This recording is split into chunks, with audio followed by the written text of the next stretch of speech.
Selon le décret lu par le secrétaire général du gouvernement Abdou Latif Coulibaly, le nouveau gouvernement sans Premier ministre, poste supprimé en avril 2019, compte 33 ministres et 4 secrétaires d'État contre 32 pour la précédente dissoute mercredi dernier. 7 nouveaux ministres et 3 nouveaux secrétaires d'État font leur entrée dans cette équipe. C'est un gouvernement d'ouverture et d'unité, de combat et de résultats, a déclaré à la presse le chef de la communication de la présidence, Seydou Gueye. Parmi les nouveaux venus figure la ministre des Affaires étrangères Aïssata Tall Sall, ancienne opposante devenue alliée du président Macky Sall, avec qui il n'a pas de lien de parenté. Le ministre de l'Intérieur Antoine Félix Abdoulaye Diome, qui était à la tête de l'agence judiciaire de l'État, fait également son entrée dans cette nouvelle équipe. Le ministre du Pétrole et de l'Énergie Mohamedou Makhtar Cissé, qui quitte lui aussi le gouvernement, est remplacé par une femme, Sophie Gladima.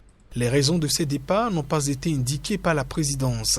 Les opposants Oumar Sarr, un dissident du Parti démocratique sénégalais PDS de l'ex-président Abdoulaye Wade, et Yankoba Diatara, autre responsable de l'opposition, membre de la formation de l'ex-premier ministre Idrissa Seck, sont nommés respectivement aux mines et à l'économie numérique. Parlant au nom de l'opposition, l'un des candidats à l'élection présidentielle, Pascal Affi-N'Guesson, a indiqué que le taux d'abstention à l'élection s'élève à plus de 90%. Il a fait cette déclaration avant même la proclamation des résultats qui devraient donner une écrasante victoire du président sortant, Alassane Ouattara.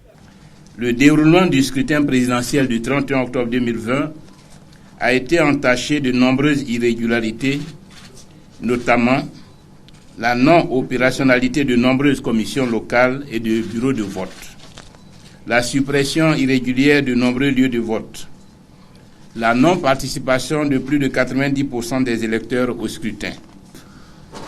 Les partis et groupements politiques de l'opposition ne reconnaissent pas l'élection présidentielle du 31 octobre 2020, constatent la fin du mandat du président Alassane Ouattara depuis le 31 octobre 2020 et invitent la communauté internationale à en prendre acte. En conséquence, les partis et groupements politiques de l'opposition appellent dès cet instant à la mobilisation générale les Ivoiriens et les Ivoiriennes et particulièrement toutes les forces vives de la nation, les démocrates épris de justice et de paix, pour faire barrage à la dictature et à la fermeture du président sortant Alassane Ouattara. L'opposition ivoirienne qui a boycotté l'élection présidentielle émaillée de violence a appelé à une transition civile. Les partis et groupements politiques de l'opposition appellent à l'ouverture d'une transition civile afin de créer les conditions d'une élection présidentielle juste, transparente et inclusive. L'opposition a également appelé la population à faire barrage à la dictature d'Alassane Ouattara, dont il juge la candidature anticonstitutionnelle et illégale. 4 candidats déclarés perdants à l'issue de la présidentielle en Guinée, dont Cellou Dalein Diallo, ont saisi la plus haute juridiction du pays. L'objectif est de contester la victoire du président sortant Alpha Condé. Cellou Dalein Diallo, arrivé deuxième selon les résultats provisoires proclamés par la commission électorale indépendante, dispose de preuves irréfutables que le scrutin a été entaché d'irrégularités, a déclaré son avocat Amadou Diallo. Ces preuves, qui n'ont pas été détaillées, doivent, selon l'avocat, permettre à la Cour constitutionnelle d'accéder à notre requête déposée dimanche. La dite requête concerne l'annulation du vote dans la région de Kankan, fief du président Alpha Condé dans l'est du pays, et la proclamation de la victoire dès le premier tour de Cellou Dalein Diallo, adversaire de longue date d'Alpha Condé. 3 autres des 12 candidats ont également introduit un recours selon une source au greffe de la Cour constitutionnelle. Il s'agit d'Ousmane Kaba, Ibrahima Habessila et Makale Traoré. La Cour, en télétravail depuis ce lundi après qu'une de ses juges a contracté le coronavirus selon la même source, dispose d'un délai de 5 jours pour statuer définitivement sur l'issue d'une élection qui s'est déroulée dans un contexte très tendu, comme c'est souvent le cas dans ce pays d'Afrique de l'Ouest.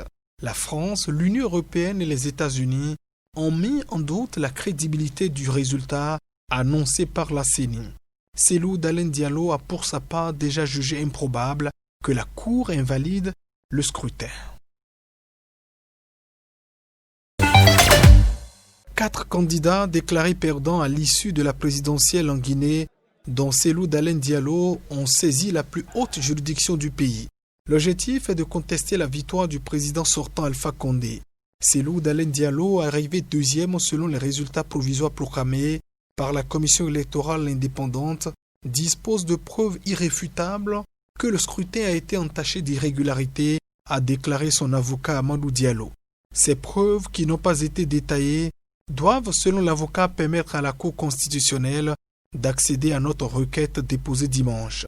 La dite requête concerne l'annulation du vote dans la région de Kankan, fief du président Alpha Condé dans l'est du pays, et la proclamation de la victoire dès le premier tour de Cellou Dalein Diallo, adversaire de longue date d'Alpha Condé. 3 autres des 12 candidats ont également introduit un recours selon une source au greffe de la Cour constitutionnelle. Il s'agit d'Ousmane Kaba, Ibrahima Abessila et Makale Traoré. La Cour, en télétravail depuis ce lundi après qu'une de ses juges a contracté le coronavirus selon la même source, dispose d'un délai de 5 jours pour statuer définitivement sur l'issue d'une élection qui s'est déroulée dans un contexte très tendu, comme c'est souvent le cas dans ce pays d'Afrique de l'Ouest. La France, l'Union européenne et les États-Unis ont mis en doute la crédibilité du résultat annoncé par la CENI. Cellou Dalein Diallo a pour sa part déjà jugé improbable que la Cour invalide le scrutin. Je ne veux pas ajouter du trouble au trouble, d'autant qu'incontestablement, M. Alassane Ouattara est arrivé en tête du scrutin.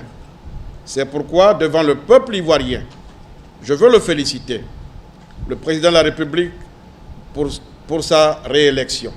Sur la faible sincérité du scrutin, même si j'en suis l'une des victimes. Démocrate et respectueux de nos institutions, j'ai fait le choix de privilégier une élection très imparfaite à une guerre civile meurtrière.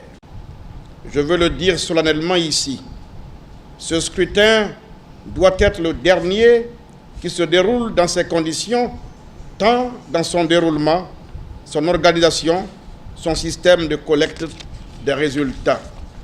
Mais surtout, ce doit être la dernière élection qui se déroule dans un climat de suspicion, de défiance, de contrôle défaillant. Notre pays est à la croisée des chemins. Je souhaite que soit organisée dans le meilleur délai une conférence nationale de réconciliation nationale. Elle devra associer toutes les forces politiques du pays, les anciennes comme les nouvelles, toutes les forces vives, sociales, religieuses et culturelles. Les partisans du président ivoirien Alassane Ouattara ont célébré sa réélection dans les rues d'Adjamé, un quartier de la capitale économique ivoirienne Abidjan, alors qu'une caravane fait le tour de la ville pour fêter la victoire. Avec le président Ado, c'est le développement, c'est la tranquillité.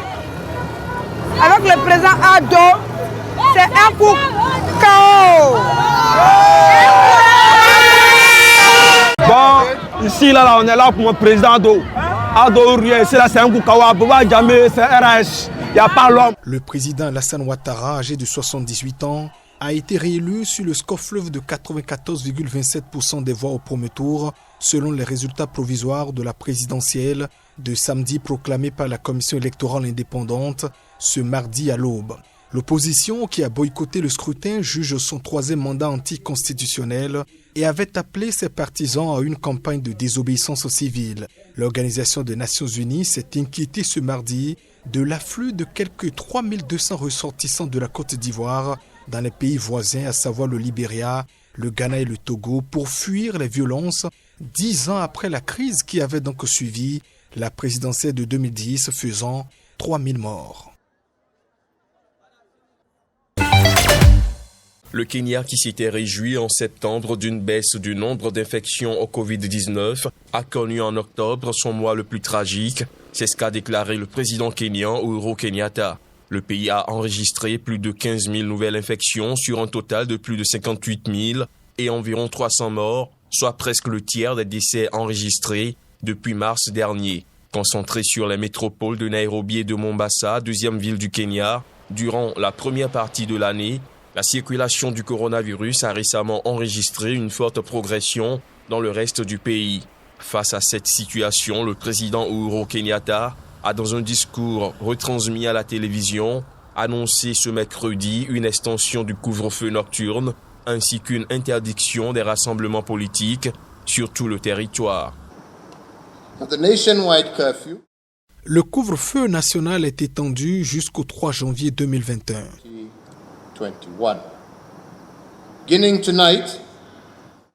À compter de ce 4 novembre, le couvre-feu sera désormais effectif entre 22h et 4h du matin. Tous les rassemblements et réunions politiques sont suspendus pour une période de 60 jours et ceci prend effet immédiatement.